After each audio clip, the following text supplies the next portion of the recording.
আসসালামু আলাইকুম। আমাদের কবরস্থানগুলো দেখতে মানে এত খারাপ ছিল। আমাদের যে কবরস্থান, আমাদের মসজিদে যে কবরস্থানগুলো ছিল, এগুলোর অবস্থা এতটা খারাপ ছিল যে পুরো জঙ্গলের মতো অবস্থা। তো আমাদের এরকম দুইটা কবরস্থান আছে, আমাদের এই বাড়ি আর ওই বাড়ি।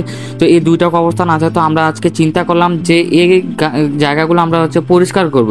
তো আজকে সকালে আমরা এলাকার কিছু যুবক মিলে ঠিক করলাম সমাজের জন্য আমরা কিছু ভালো কাজ করব। তো ভালো কাজ কি শুধু রাস্তাঘাটে ময়লা পরিষ্কার কি আর গাছ লাগানো, এইসব তো আছে, কিন্তু আমরা ভাবলাম একটু অন্যরকম কিছু করা যাক। তাই ঠিক করলাম আমাদের এলাকা যে দুইটা গোরস্থান আছে, যে কবরস্থানগুলো আছে, এগুলোর অবস্থা যেহেতু খারাপ আছে, তো এগুলো আমরা আজকে পরিষ্কার করব, জায়গাগুলো পরিষ্কার করব।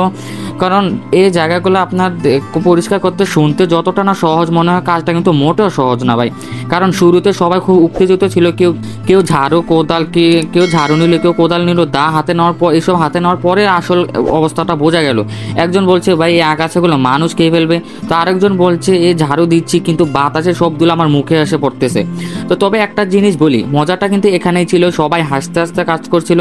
কেউ ঘামছে, কেউ পানি খাচ্ছে, কেউ আবার ব্রেক টাইম নিচ্ছে, কেউ 5 মিনিট পর পর কাজ করতেছে। কিন্তু দেখো আমাদের কাজ আমাদের যাই হয়ে যাক, আমাদের সময়ের সঙ্গে সঙ্গে কিন্তু সময়ের সাথে সাথে আমাদের কবরস্থানটাও কিন্তু পরিষ্কার হয়ে গেছে। সব আগাছাও কিন্তু কেটে ফেললাম, মাটি সমান করলাম, আর দেখে নিজেরাই অবাক হচ্ছি কারণ জায়গাটা আমরা কি থেকে কি বানিয়ে ফেললাম।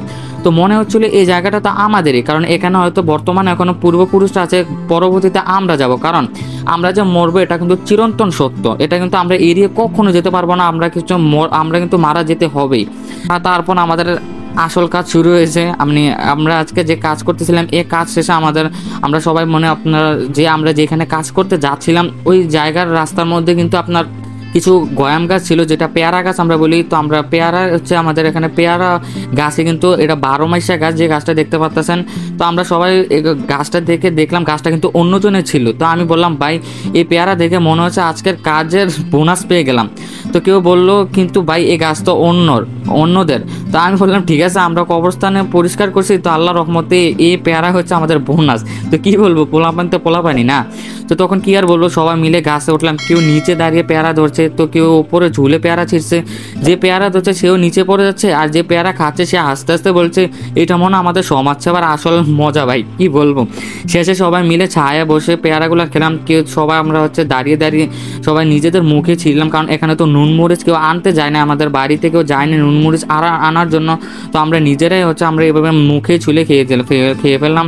তো সেদিনই বুঝলাম ভালো কাজ করলে শুধু জায়গা না, নিজের মনটাও বদলে যায়। কাজ শেষে যে হাসিটা মুখে ছিল সেটা টাকায় কেনা যায় না ভাই। আপনারা যারা এরকম কাজ সমাজসেবার কাজ করবেন, আপনারা কিন্তু আপনাদের টাকা না, আপনাদের যে মনে যে শান্তিটা হবে এটা বলে বোঝানো যাবে না। তাই বলি তোমরা যদি কখনো একটু সময় পাও, নিজেদের এলাকার রাস্তাঘাট বা কবরস্থান পরিষ্কার করে দিও।